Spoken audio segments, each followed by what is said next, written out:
अस्सलामुअलैकुम वरहमतुल्लाहि वबरकातुहू। खुशामदीद कहता हूँ, वेलकम करता हूँ आपका फॉरेक्स कैपिटल में और उम्मीद करता हूँ कि आपका प्रीवियस वीक वो बहुत ही अच्छा गया होगा और आप सारे के सारे अल्हम्दुलिल्लाह प्रॉफिट में गए होंगे और अल्हम्दुलिल्लाह सारे के सारे आफ़ियत और इस परेशानी के आलम में जो पाकिस्तान अभी फेस कर रहा है अल्हम्दुलिल्लाह सारे के सारे खैर वाफियत के साथ होंगे।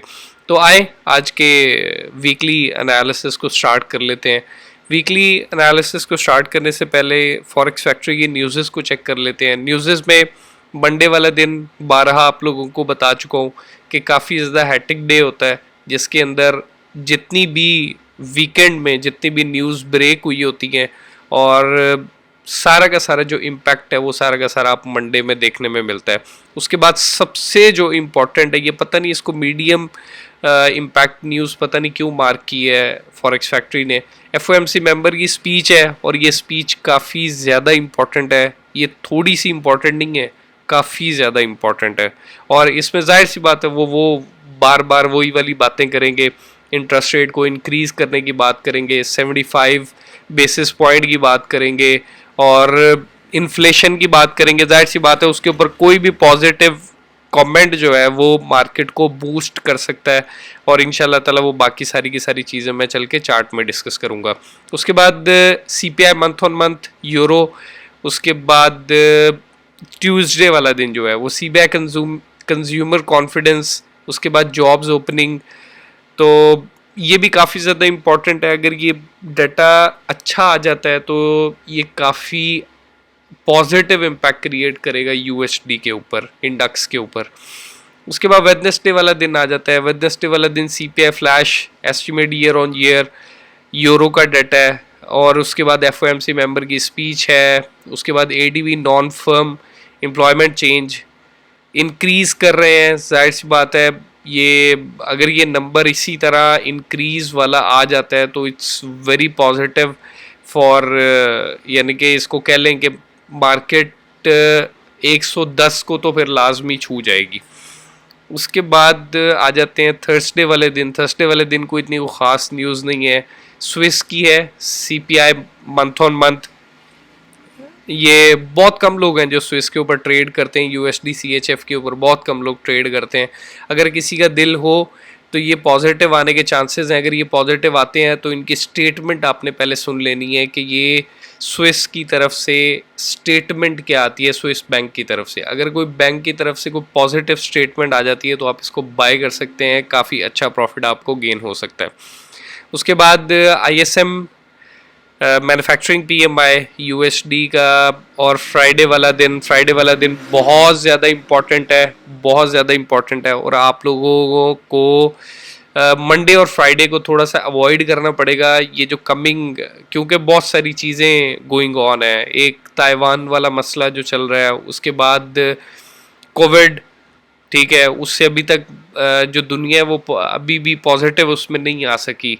उसके बाद अभी ये जो अपना क्या नाम है रशिया और यूक्रेन वॉर है, ये देख लें आप, ये काफ़ी ज़्यादा इम्पैक्ट क्रिएट कर चुके हुए हैं तो और कंसिस्टेंटली इम्पैक्ट क्रिएट कर रहे हैं। तो average hourly earnings month on month negative, negative non firm employment change और अनएम्प्लॉयमेंट रेट सस्टेन कर रहा है। तो मुझे जहाँ तक लगता है कि मार्केट जो स्टार्ट ऑफ द वीक है उसके अंदर मार्केट अपसाइड ब्रेक करेगी और उसके बाद देन यूएसडी की मार्केट ड्रॉप करना शुरू करेगी। जब यानी कि एंडिंग वीक होगी तो मार्केट सस्टेन कर जाएगी। तो जहाँ तक मेरी अपनी एक प्रेडिक्शन है, मैं 100% गलत भी हो सकता हूँ, आप अपनी लाजमी स्टडी कर लीजिएगा। जीबीपी यूएसडी की तरफ आ जाते हैं। GBP USD as per my जो इसके ऊपर जो मेरी फोरकास्ट है कि मार्केट इस वाले लो को ब्रेक करके, अच्छा मेरी एक्सपेक्टेशंस ये थी कि मार्केट अगर अपसाइड इससे क्लोजिंग दे देती है तो मार्केट पॉजिटिव दोबारा से उसमें आ सकती है कि मार्केट अपसाइड जा सकती है। लेकिन आपने शायद ये ट्रेंड को अगर आप देख रहे हो तो ये पैरेलल कंसिस्टेंटली चलता हुआ आ रहा है। यहाँ पर आकर कंसोलिडेशन हुई थी मार्केट की, उसके बाद देन एक कंसिस्टेंट ड्रॉप है जो मार्केट को अपसाइड मूव होने ही नहीं दे रहा। तो एक ट्रेंड को भी अगर आप देखें तो ट्रेंड भी ड्रॉप साइड है, और उसके बाद मुझे जहाँ तक लगता है कि मार्केट जो है वो एक नया लो ब्रेक कर सकती है। और इसको अगर मैं इस तरह देखूं, चलें इसको अगर मैं छोटे टाइम इसमें देखता हूँ ना, यानी कि ये इस वाले उसमें जोन में देखता हूँ, तो मार्केट 1.14 जो प्रीवियस लो है मार्केट का, काफ़ी यानी कि पुराना लो है। तो मार्केट अगर उस लो को मैं आप लोगों को लो दिखा सकूं तो ये मंथली टाइम फ्रेम में आप देख लें कि मार्केट कभी भी ये वाला एक लो है जो ब्रेक होना रहता है 1.1460 या 70 के अराउंड जो लो है, तो ये मंथली टाइम फ्रेम में आपको मिल जाएगा। तो मार्केट मुझे जहाँ तक लगता है कि कंसिस्टेंट मूव होगा जो मार्केट को 1.1450 या 1413 भी हो सकता है, 1390 एक नया लो लगाए और उसके बाद मार्केट अपसाइड मूवमेंट स्टार्ट कर दे। उसके बाद बीटीसी पे आ जाते हैं। BTC as per my expectations कि बीटीसी को तकरीबन 21,000 21,500 से नीचे ड्रॉप नहीं करना चाहिए था, ठीक है। अब जाहिर सी बात है मार्केट है, कुछ प्रिडिक्शन 100% गलत हो जाती हैं, तो एज पर माय उसके फोरकास्ट के कि मैं मार्केट को बुलिश देख रहा हूँ, बाय की तरफ देख रहा हूँ। अच्छा, पॉसिबिलिटी ये भी है कि मार्केट ये वाला लो भी ब्रेक कर दे, यानी कि 1754 एंड हाफ वाला जो, यानी कि 17,500 वाला जो लो है, इसको मार्केट ब्रेक कर दे। पॉसिबिलिटी है, दोनों पॉसिबिलिटीज़ हैं, और ये भी पॉसिबिलिटी है कि मार्केट यहाँ से शूट कर जाए। तो बी केयरफुल, लेकिन मेरा बाइस जो है वो बाय की तरफ है। और अगर आप लोग इसको बाय करना चाहते हैं तो 22,000 22,500 तक आपने वेट करना है। अगर नहीं वेट होता तो 21,500 तक वेट कर लीजिएगा। अगर 21,500 से अगर मार्केट अब से सस्टेन हो जाती है तो आप बाय कर लीजिएगा। उसके बाद यूरो पर आ जाते हैं। Euro USD same as it is, वही जो टेक मैंने आपको उस पर बताया। अब यहाँ पर दो जोन्स हैं, अगर मंथली टाइम फ्रेम में मैं आप लोगों को दिखा सकूं तो एक ये वाला जोन है, ठीक है, लेकिन ये बहुत सारे लोग जो हैं वो इस टॉप की बात कर रहे हैं, ठीक है। 0.93 वाला जो टॉप है ना, इसकी बातें कर रहे हैं कि मार्केट जो 2001 या 2 के अंदर मार्केट ने ये टॉप लगाया था, तो इस टॉप को टच करने की बात हो रही है कि इसको टच करके उसके बाद अपसाइड मूव होगा। तो मेरी एक्सपेक्टेशन जो यूरो के साथ है वो ये है कि मार्केट जो है वो 0.9745 तक मार्केट की एक्सपेक्टेशंस ये है कि मार्केट नीचे जा सकती है, उसके बाद देन अपसाइड मूव हो सकती है। लेकिन ये भी है कि मार्केट कंसोलिडेट करके अपसाइड जाए, फिर नीचे, फिर आप, फिर नीचे, और इस तरह करते करते 0.93 पर भी जा सकती है मार्केट। उसके बाद गोल्ड पर आ जाते हैं। गोल्ड मेरी एक्सपेक्टेशंस के अकॉर्डिंगली 1723 जो है ये लास्ट इसका टच होगा, ठीक है। उसके बाद अच्छा, पॉसिबिलिटी ये भी है कि मार्केट ये वाला लो एक दफ़ा दोबारा ब्रेक कर दे, यानी कि 1680 वाला जो लो है, लेकिन मेरी एक्सपेक्टेशंस के अकॉर्डिंगली यहाँ तक मार्केट को आना नहीं चाहिए। तो मार्केट 1723 के जोन में दोबारा से आ सकती है। अगर इसको राउंड फिगर में कर लें तो 1720, और उसके बाद देन आप एक अच्छा बाय ले सकते हैं, और वो 1822 तकरीबन $100 पर ऑन्स की आपकी ट्रेड होगी, काफ़ी इंशाल्लाह ताला प्रॉफिटेबल होगी। उसके बाद यूएसडी जेपीवाई की तरफ आ जाते हैं। यूएसडी जेपीवाई मेरी एक्सपेक्टेशंस, बहुत ज़्यादा लोग जो हैं वो ये एक्सपेक्ट कर रहे हैं कि मार्केट ये वाला हाई ब्रेक करेगी।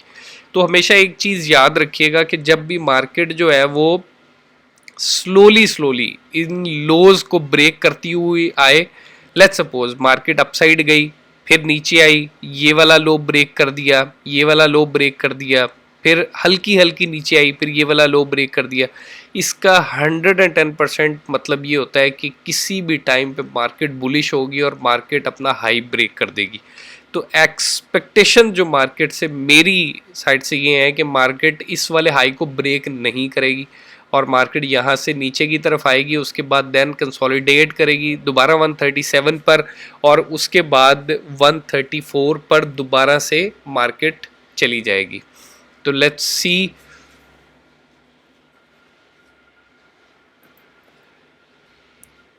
डॉलर इंडेक्स पर आ जाते हैं। डॉलर इंडेक्स जो है वो मेरी एक्सपेक्टेशंस के अकॉर्डिंगली मार्केट जो है वो हाई ब्रेक कर सकता है, ठीक है।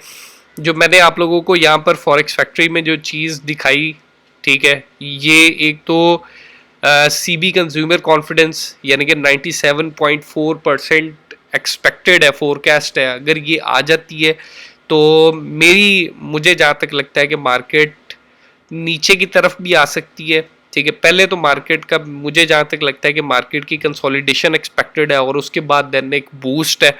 और अच्छा, ये फाइनल बूस्ट होगा। जैसे मैं अगर समझाना चाहूँ आप लोगों को, तो मार्केट ने जैसे ये वाला हाई था, ठीक है, इस वाले हाई को ब्रेक किया, एक कैंडल क्रिएट की और उसके बाद then all the way down. तो मुझे जहाँ तक लगता है कि मार्केट इसी तरह एक कैंडल क्रिएट करेगी और उसके बाद यानी कि 110.10 के अराउंड या 40 के अराउंड मार्केट जा सकती है और उसके बाद देन मार्केट वहाँ से ड्रॉप ले सकती है। अच्छा, ये 100% गलत भी हो सकता है, लेकिन मैं आप लोगों को स्ट्रक्चरली एक चीज़ समझा रहा हूँ कि स्ट्रक्चरली ऐसा पॉसिबल है कि मार्केट नीचे की तरफ आए, ठीक है, start of the week drop करे, उसके बाद देन अप जाए और उसके बाद देन दोबारा से एक शार्प ड्रॉप स्टार्ट हो जाए। अगर मार्केट की क्लोजिंग अपसाइड रहती है 107.80 से, तब तक मार्केट बुलिश रहेगी। और अगर मार्केट इस वाले बुलिश चैनल को ब्रेक करती है 107.80 से, अगर नीचे की तरफ सस्टेन होती है, तो मार्केट दोबारा से ये वाला जो लो है इसको ब्रेक कर सकती है। उम्मीद करता हूँ आज के वीकली एनालिसिस आप लोगों को अच्छे लगे होंगे, और सब्सक्राइब कर दें, लाइक कर दें और शेयर कर दें, ताकि जितने भी लोग हैं उन सबको फ़ायदा हो सके। तो यार थोड़ी सी तबीयत ख़राब है जिसकी वजह से ना थोड़ा अजीब सा है। एक तो जाहिर सी बात है मौसम की तब्दीली है जिसकी वजह से ये सारा का सारा है। तो बस एक दुआओं की दरख्वास्त है सबसे। अल्लाह हम सब का हामी और नासिर। अस्सलामु अलैकुम व रहमतुल्लाह।